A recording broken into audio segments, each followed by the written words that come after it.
ഇനി പ്രോബബിലിറ്റിയിലെ ലാസ്റ്റ് ടോപ്പിക്കാണ് Bernoulli trials. ഇതിൻ്റെ ഉള്ളിൽ 3-4 കണ്ടീഷൻസ് ഉണ്ട്. ഈ കണ്ടീഷൻസ് സാറ്റിസ്ഫൈ ചെയ്യണം. നമുക്ക് നോക്കാം. First condition, there should be A finite number of trials.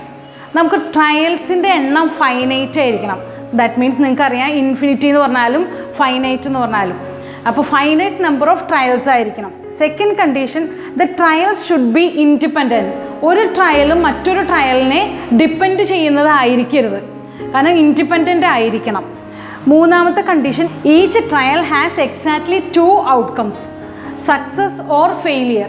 Success അല്ലെങ്കിൽ ഫെയിലിയർ എന്ന് പറഞ്ഞ 2 ഔട്ട്കമേ ഉള്ളൂ. അപ്പോൾ എന്ത് വലിയ ഡൈ ടോസ് ചെയ്താലും കോയിൻ ടോസ് ചെയ്താലും നമുക്ക് കിട്ടുന്നത് HH എന്നോ TT എന്നോ അല്ലെങ്കിൽ 1 2 3 എന്നോ അല്ലെങ്കിൽ 2 4 6 എന്നോ ഒന്നുമില്ല ഔട്ട്കം. ഔട്ട്കം എന്താണ്? സക്സസ് അല്ലെങ്കിൽ ഫെയിലിയർ. ഇതാണ് ഔട്ട്കം വരുന്നത്. The probability of success remains the same in each trial. നമ്മൾ പിന്നെ എത്ര പ്രാവശ്യം നമ്മൾ ടോസ് ചെയ്താലും നമുക്ക് കിട്ടുന്നത് എല്ലാത്തിനും സെയിം സക്സസും സെയിം ഫെയിലിയറും ആയിരിക്കും. അതായത് ഞാനൊരു എക്സാമ്പിൾ പറയാം. ഒരു ഡൈ നമുക്ക് ടോസ് ചെയ്യാണ്. ഒരു ഡൈ ടോസ് ചെയ്താൽ നമുക്ക് കിട്ടേണ്ടത് ഈവൻ നമ്പേഴ്സ് എന്നാണ് നമുക്ക് തന്നിരിക്കുന്നത്. അപ്പോൾ ഈവൻ നമ്പേഴ്സാണ് നമ്മുടെ സക്സസ്.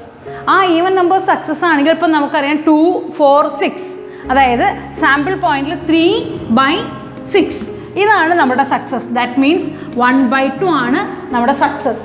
അപ്പോൾ ഫെയിലിയറോ? അതായത് ഫെയിലിയർ എന്ന് പറഞ്ഞെങ്കിൽ P + Q that is equal to 1. അതായത് Q that is equal to 1 minus നമുക്ക് എന്തറിയാം 1/2 that is equal to 1/2. Okay, അതായത് P + Q എന്ന് പറഞ്ഞിട്ടുണ്ടെങ്കിൽ നമുക്കറിയാം 1 ആണ്. എങ്ങനെയാണ് 1 വരുന്നത്? മാക്സിമം പ്രോബബിലിറ്റി എപ്പോഴും 1 ആയിരിക്കും. നമ്മൾ പറഞ്ഞിട്ടുണ്ട് ഇവിടെ ആകെ 2 ഔട്ട്കമേ ഉള്ളൂ. ആ ഔട്ട്കം സക്സസും ഫെയിലിയറും ആണ്. അപ്പോൾ സക്സസ് ഇത് failure that is equal to 1. അപ്പോൾ സക്സസ് 1/2 ആണെങ്കിൽ ഫെയിലിയറും 1/2 ആവും. അപ്പോൾ ഇനി നമുക്ക് ഇതിൻ്റെ പ്രോബബിലിറ്റി ഡിസ്ട്രിബ്യൂഷൻ ഇത് കണ്ടുപിടിക്കാൻ P of x equal to NCX P⁻x Q⁻n−x. ഇവിടെ എക്സിന് വരുന്ന വാല്യൂസ് എന്താണ്? x equal to 0 1 2 etcetera up to n വരെ വാല്യൂസ് വരാം. അപ്പോൾ ഈ ഫോർമുല അപ്ലൈ ചെയ്ത് അതിൻ്റെ പ്രോബബിലിറ്റി നമുക്ക് ഫൈൻഡ് ചെയ്യാൻ പറ്റും. ഇതിനാണ് ബെർണോളി ട്രയൽസ് എന്ന് പറയുന്നത്. അപ്പോൾ ഇനി ബെർണോളി ട്രയൽസിൻ്റെ ഒരു പ്രോബ്ലം. സാധാരണ പ്രോബ്ലം ഇപ്പോൾ 2-3 പ്രാവശ്യം ആവർത്തിച്ച് ചോദിച്ചിരിക്കുന്ന ക്വസ്റ്റ്യനാണ് ബെർണോളി ട്രയൽസിൻ്റെ. അത് ഭയങ്കര ടഫുള്ള ക്വസ്റ്റ്യൻസ് ഒന്നും ഇതിൽ നിന്ന് ചോദിക്കാറില്ല. അപ്പോൾ ഒരു ആവറേജ് റേഞ്ചിലുള്ള ക്വസ്റ്റ്യനാണ് ഈ തന്നിരിക്കുന്നത്. ഓക്കെ, ലാസ്റ്റ് ടൈം ചോദിച്ചതുമാണിത്. A die is thrown 6 times. If getting an odd number is a success, what is the probability of 5 success? അപ്പോൾ നമുക്ക് തന്നിട്ടുണ്ട് സക്സസ് എന്ന് പറഞ്ഞിട്ടുണ്ടെങ്കിൽ ഗെറ്റിംഗ് ആൻ ഓഡ് നമ്പർ കിട്ടുന്നതിനാണ് സക്സസ് എന്ന് പറയുന്നത്.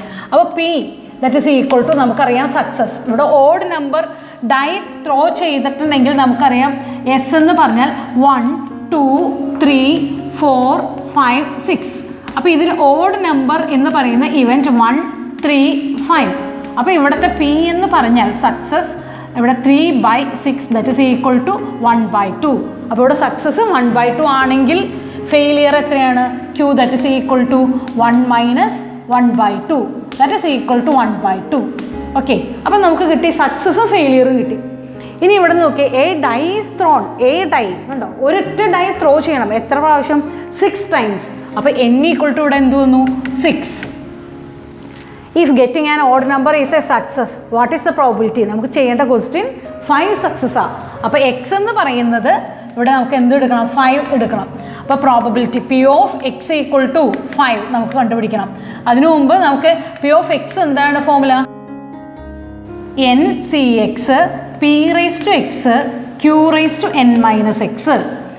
ഇവിടെ P of x equal to 5 ആണെങ്കിൽ n ഇവിടെ എപ്പോഴും 6 ആണ്.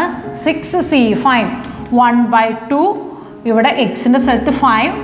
ക്യൂവും സെയിം ആയ കാരണം നമുക്ക് തെറ്റില്ല. വേറെ ഏതെങ്കിലും കണ്ടീഷനിൽ രണ്ടും ഡിഫറെൻ്റ് ആണെങ്കിൽ നല്ലപോലെ ശ്രദ്ധിക്കുക. 6 - 5. അപ്പോൾ 6C5 ഇവിടെ എന്താ? 1/2 whole raise to 5 1/2 whole raise to 1. Okay, 6C5 എന്ന് പറഞ്ഞാൽ ആൻസർ എത്രയാണ്? 6C1 ഈക്വൽ ആണ്. 6C5 that is equal to 6C1. അതായത് 6 അപ്പോൾ ഞാൻ 6 ഇൻറ്റു 1/2 അവിടെ കൊടുക്കുക, അതായത് 6 കൊടുത്തു. ദാറ്റ് ഈസ് ഈക്വൽ ടു നമുക്കിവിടെ 3/2 എന്ന് വെച്ചിട്ടുണ്ടെങ്കിൽ 32. അപ്പോൾ ആൻസർ എത്രയാവുന്നത് 3/32 വന്നു. ഓക്കെ, ഇനി നമ്മളോട് പറഞ്ഞേക്കാം അറ്റ്ലീസ്റ്റ് 5 സക്സസ്. അപ്പോൾ അറ്റ്ലീസ്റ്റ് 5 സക്സസ് എന്ന് വെച്ചിട്ടുണ്ടെങ്കിൽ മാക്സിമം നമുക്ക് എത്ര സക്സസ് വരാം, അതായത് 6 ടൈംസ് ആണ് ത്രോ ചെയ്തിരിക്കുന്നത്.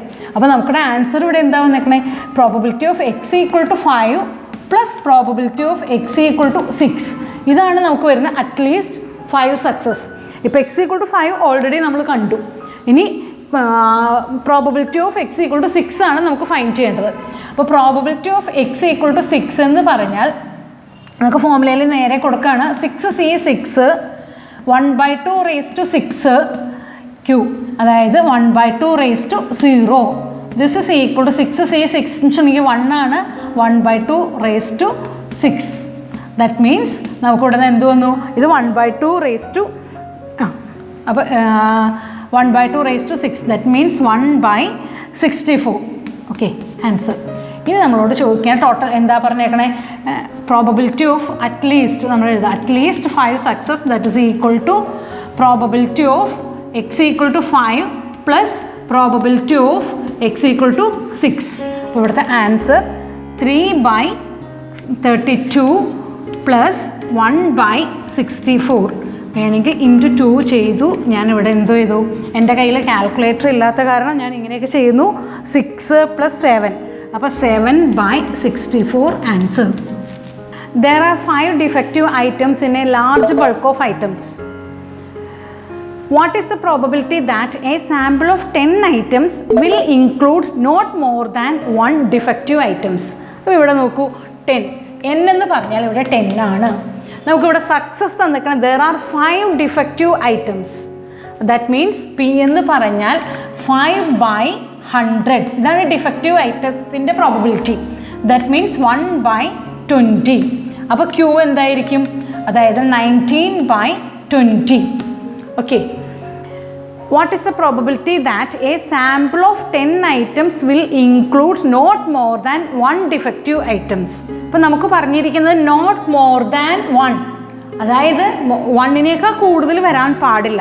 ദാറ്റ് മീൻസ് 1 വരാം, 1-നേക്കാൾ കുറവ് എന്ന് പറയുന്ന കണ്ടീഷൻ 0 ആണ്. അപ്പോൾ നമുക്ക് എടുക്കേണ്ടത് probability of x equal to 0 plus probability of x equal to 1. ഇതാണ് നമുക്ക് കണ്ടുപിടിക്കേണ്ട കണ്ടീഷൻ. ഇത് രണ്ടും നിങ്ങൾക്ക് ചെയ്യാവുന്നതേ ഉള്ളൂ.